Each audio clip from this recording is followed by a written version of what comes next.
ఇప్పుడే జీ5 app download చేయండి. చూడండి మీ ఫేవరెట్ టీవీ షోస్ ఎప్పుడైనా ఎక్కడైనా. వీళ్ళ కుటుంబం అంతా వంటవాళ్ళన్నమాట. హాఫ్ మీల్స్, ఫుల్ మీల్స్ అని పెట్టేవాళ్ళన్నమాట.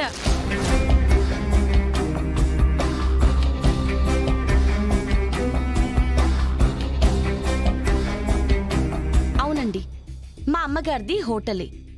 అమ్మ వండేది, మేం తోడుండేవాళ్ళం. వడ్డించేదే కాదు, ప్లేట్లు కడిగేది కూడా మేమే.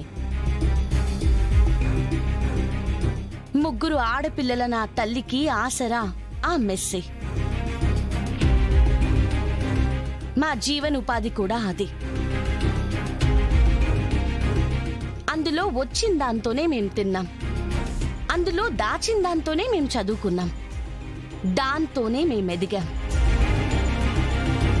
అది జస్ట్ ఒక మెస్ మాత్రమే కాదండి, మాకు నీడై మమ్మల్ని కాపాడిన వృక్షం. నేను కలెక్టర్ అవ్వడానికి కారణం కూడా ఆ హోటలే.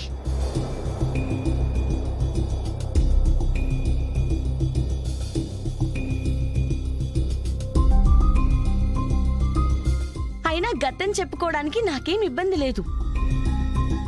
గుర్తు చేశారే అని సిగ్గుపడేది కూడా లేదు. ఇదొక పరాభావమని భావించేది అంతకన్నా లేదు. ఎస్, మేం కష్టపడ్డామే కానీ ఎవరిని దోచుకోలేదు.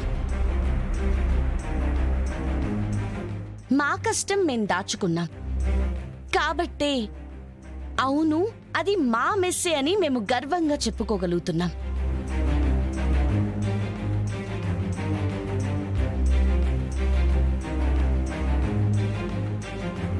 అయినా 10 మందికి వండి పెట్టడమే పుణ్యం. ఆ పుణ్యమే ఇప్పుడు కూడా మేము చేస్తున్నాం. శభాష్ అక్షర, బాగా చెప్పావమ్మా. దేశాన్ని కొల్లగొట్టి కోట్లు గడించేవాడు కోటీశ్వరుడు కావచ్చు, వాడు కుబేరుణ్ణని చెప్పుకోవచ్చు. కాని వారిలో ఈ నిజాయితీ గల గర్వం ఎప్పటికీ ఉండదు, ఏనాటికి రాదు.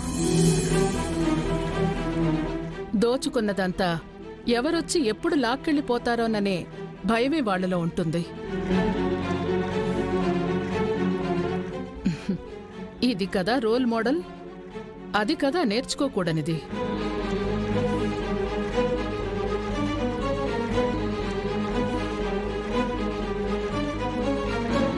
ఎవరైనా వాళ్ళు కష్టపడ్డ గతాన్ని ఇలాగే తలెత్తుకుని చెప్పుకోవాలి, అందులో తప్పే లేదు.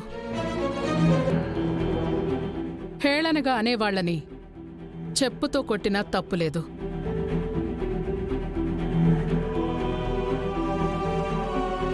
అది తప్పు కానే కాదు. అంటే మేమన్నది అలా కాదండి. ఇప్పుడు ఎలా అయినా అంటారులే. అవును అరవింద్ బాబు, మాటలు నేర్చిన నోళ్ళు కదా, వద్దన్నా మారరు. దాన్ని కోసి పారేస్తే దరిద్రం వదిలిపోతుంది. మీ అమ్మ తోడు. జానకి గారు, ఇప్పుడు రక్తపాతం ఎందుకులేండి. అంతేలేండి, బుద్ధులు అలాంటివే వాళ్ళవి. జీ5 యాప్ డౌన్లోడ్ చేసి అన్ని ఎపిసోడ్స్ పూర్తి ఉచితంగా చూడండి.